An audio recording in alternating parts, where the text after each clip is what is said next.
Hello, human beings. I'm Maxine. Welcome to my channel. I am a life coach and spiritual mentor here on a mission from the universe to help other human beings remember how powerful and divine we all are. Welcome. Today is the second installment in our empowering movie, TVs, and books. Although I will say that this week there are no books because we're doing the comedy edition. And although there are funny books, there weren't many books that struck me as mostly comedy. They just didn't fit. It's movies and TV shows this week, but they're comedy, they're hilarious, relatable, realistic. They have spiritual undertones, some of them. And some of them I'm probably going to give you like a new perspective on, because not everybody thinks about things the way that I do. I've learned that, and I used to really not like it, but I'm really learning to embrace it. I really like that I see things the way I do. So let me tell you about these things. Hopefully they can empower you as much as they've empowered me. Let's get into it. Again and always, I'm going to try not to give away any spoilers, so anybody who hasn't seen them yet, know that I'm not giving away anything imperative. Anything I'm saying here is not a spoiler. So if it gets you interested, that's your sign. This one we're talking about today is a movie on Netflix called No Hard Feelings. It's starring Jennifer Lawrence. That was all it took for me. It's so good, and most of these today like aren't empowering in the way that you typically think of empowerment. Like a lot of people think of empowering as like, you know, making you feel superhuman. I don't know, but this isn't empowering in that way. This is empowering in the way that this movie is about a 32-year-old woman who has lived in the same town her whole life. She's living in her mother's house after her mother's passed away, and she loves her hometown, but she's embittered at this point by gentrification in the area and like a lot of really rich people moving in, and it's raising the taxes for the locals. So she's upset. She's in a bind, trying not to lose her mother's house. One of the rich families has a 19-year-old son, and they want him to experience a relationship before he goes to college so that he'll mature a little. They hire Jennifer Lawrence to mature him. This movie's so good because the characters are extremely relatable. Y'all know I love that. I love something I can relate to when it feels like that could be you, or that's somebody I know. Like, that's just someone else in my town. That's what's empowering about it, is that you're watching this movie and yeah, it's not about them becoming famous or like fighting a supervillain or something. It's about a real person dealing with real people problems and showing how you can take so much power from just making your own choices and, you know, being your own person always. This movie had me fully cackling, like honking. I do this thing where when I get really tickled, I laugh so hard that it's kind of a honk. Think Fran Drescher in The Nanny. I did that through this entire movie, but as we know, I love Jennifer Lawrence. Like she could do no wrong to me. I love her. Almost every role she's ever played, I'm like, I love that bitch. It's relatable, it's realistic, and it's hilarious. Movies like this are what help us embrace our human lives more, because so many of us, we're pushed these ideas of like perfection and superstardom and success being like super rich and having lots of stuff. So when we don't have that, like when we're not doing that, we don't feel like a main character of anything, you know, because that's what the media, the mainstream society has told us a main character is. But really, you're the main character because you're here. You're the main character because you exist.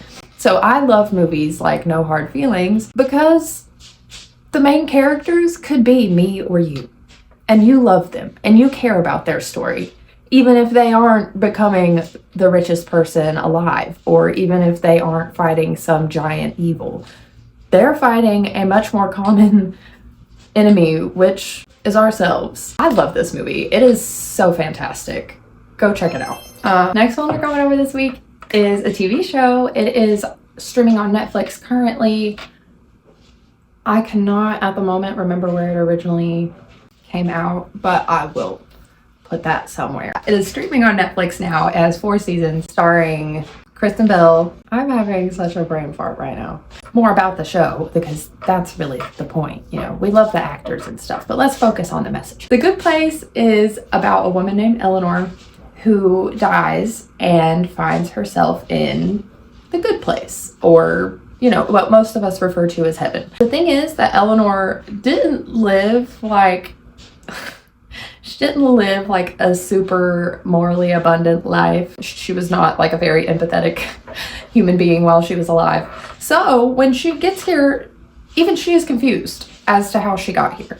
And the whole first season, her soulmate and then a couple of their friends, the angel who runs the place, Michael, the whole first season, like, Eleanor's trying to keep it hidden that she's not supposed to be there. She's dragging other people into it. It is so funny, and I love this show for multiple reasons. One, it was a link to my sanity. Right after I had my son, I watched the whole thing in like 2 days and then watched it again. It definitely gave me a sense of like belonging and understanding in a time when I felt very shut off from the world. 2, I love anything that gets a little philosophical and like creative when it comes to the afterlife. So this was already a really intriguing concept for me. And I don't, as you can tell, I don't go into anything and just take it at base value. I love to analyze and pick things apart. So I go into The Good Place just ready to rip into it philosophically, and oh my god, it delivered. It was so good. Eleanor's soulmate actually is a moral philosophy like professor, so it's so great, you guys. It's hilarious. Again, all the characters are intensely relatable and funny. The storyline has a beautiful progression, and I feel like they ended the show when they should have. As much as that hurts, like, of course I would have loved more than 4 seasons, but I'm a fan of shows ending gracefully, like ending when they should, like, instead of dragging and like not having a storyline anymore. So I love that The Good Place held on to a good storyline through the whole thing. It kept you thinking through the whole thing and laughing. It's great because it's one of those where it'll get you thinking and it'll have you really deep and really in your emotions, and 5 seconds later they're popping a joke and you're like laughing and crying at the same time. It's great. It's great. So yeah, go check out The Good Place on Netflix. 4 seasons. It's spiritual, relatable, hilarious.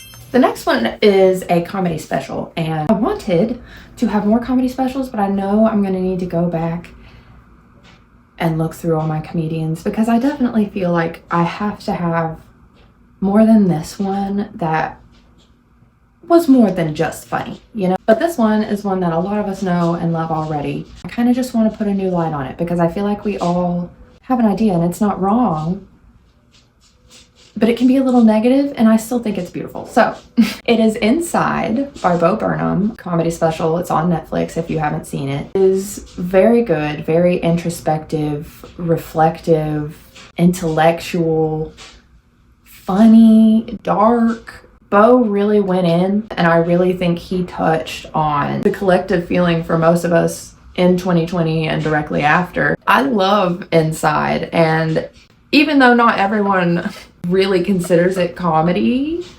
necessarily in the way that Bo Burnham is typically known for comedy, but this is the kind of comedy that I love.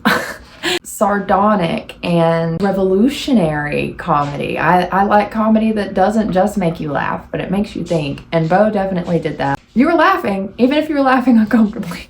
Besides that funny feeling, that one was kind of just depressing. What I really want to say about this is that I still find it, where I feel like most of us find it relatable, right? Most of us relate, and most of us like feel our feelings with Bo when we watch Inside, and we even laugh to a certain extent. We laugh at the terribleness of it all, but that's what I find empowering about it, is that a special like that, where he's not only displaying his own personal human vulnerability, but in doing so, he brought all of us together in those emotions. I've always loved Bo. I've always loved Bo Burnham. I love that he has like definitely held on to his humanity throughout his journey and has always been so forthcoming with his experiences, even if it was in a sarcastic way. I mean, most of us, I feel like, handle our pain in the form of comedy nowadays. Most of us cling to cynicism and sarcasm to help get us through the day. And while I don't think that needs to stay a coping mechanism for us as humans, I do think it's a beautiful thing when we can all come together, and even if it's in pain and fear or like grieving or feeling misunderstood, if we're all coming together in those feelings, then we're not misunderstood. It's just a matter of, this is a pretty big planet. And like I said in my last video, we can be really spread out. And if we're not paying attention, if we're not putting our feelers out, if we're only paying attention to our little bubble, and we're also only seeing it as an entrapment instead of something that you can expand, then we're doing ourselves a disservice. And so I really love Inside for that reason. I loved not only getting to experience it myself and feel very seen, but also that afterwards, everyone, it was everywhere. Everyone was feeling it. Everyone was relating to it. And that made me feel, in a very lonely time for a lot of us, so much less alone. And I think that is empowering in itself. Go watch Inside, go rewatch Inside, and think of it in that light. As you watch it, think of all the humans that may be feeling that same way as you, and send a little bit of love to them, even if you don't know who they are. That is so much more powerful than you know. The next one I'm talking about is called Human Resources. It is an animated TV show. You knew there was going to be one of them, or you should have. It's an animated show on Netflix. It's a spin-off of Big Mouth. So it's about the hormone monsters, the love bugs, the addiction angels, the logic rocks, essentially all of our funny little human qualities, and they've taken them and given them life. And I love that. That's what I love about Human Resources, because number one, it's funny. It's hilarious. Most animated adult shows are comedy based. What I love about it is that it takes our emotions, it takes our hormones, it takes different processes and different things that we go through and experience as humans, and it makes them their own little creatures. For me, that's been super instrumental, because specifically there's like an anxiety mosquito. And so like all of the little anxious thoughts are these little mosquitoes, and they just fly around the human's head, and they're just like, what if everything goes terrible? It's gonna go well. Yeah, so after watching this show, that's literally how I picture my anxiety, and it helps me deal with it. And it doesn't help me look at them in a bad way, because you still love the little anxiety mosquitoes. Like, you're like, oh, bless its sweet little uptight heart. But it's like, please calm down. Can you just rest? Fucking rest, okay? It gives you a face for those different voices in your head, and therefore can help you learn to talk to those voices and realize that they aren't a part of you. They're just separate entities there to help you. So literally, it made it very literal that that's what emotions are. The human and the human experience are separate from all of those things. Those are just things that are here to serve us. Tell me that's not empowering. There's the fact that like all of these things, all of these emotions, whatever, they are all there to serve the human. And not only in the show do hormone monsters and the love bugs and the logic rocks serve the human, but they learn from the human. You have the human's experiences and memories, and they learn. Like, the emotion gets more mature. Do you see what I'm saying? It's so beautiful, and it's so realistic. And shows like that, where they're so funny and they're animated, it's so easy to go into them and be like, oh, this is just super entertaining. Like, that's hilarious. But again, even if this wasn't meant to be the mentally and emotionally healing show that it has been for me, that's what it is. And I think that Source had that intention when it gave these creators this idea. So I highly recommend it, even if you don't like Big Mouth, because I'll say, like, I wasn't as huge of a fan of Big Mouth. It's not that I even don't like it, I just wasn't like into it, you know. But Human Resources, obsessed. So good, so worth it. So go check that out on Netflix. Last but not least is actually kind of a series, but you do not have to watch them in order. I really don't think it matters. I will say it's been a minute since I've actually got to watch them because they aren't on streaming services. I don't know why. Like, they hop on and off of them. So I guess keep your eye out. For now, you can rent them on YouTube, Vudu. It is the Austin Powers movies. I grew up watching the Austin Powers movies. I've never even really seen James Bond, and it's fully a spoof of James Bond, I'm aware, but I don't want to watch James Bond. I like Austin Powers. And I like Austin Powers for the reasons that make him empowering to me. He's like an international super spy, so he's going on like these super crazy missions and stuff. The missions are hilarious. The villains, hilarious. Austin himself is so silly and so absurd that like you're looking at him and you're like, if this man can be a super spy, if this man can pull these women, I can do anything. If Austin can do it, I can do it. It's groovy, baby. We'll see whether or not I leave that in there. I feel like I can do better than that. Groovy, baby. Make it stop, Michael Myers. I'm so sorry.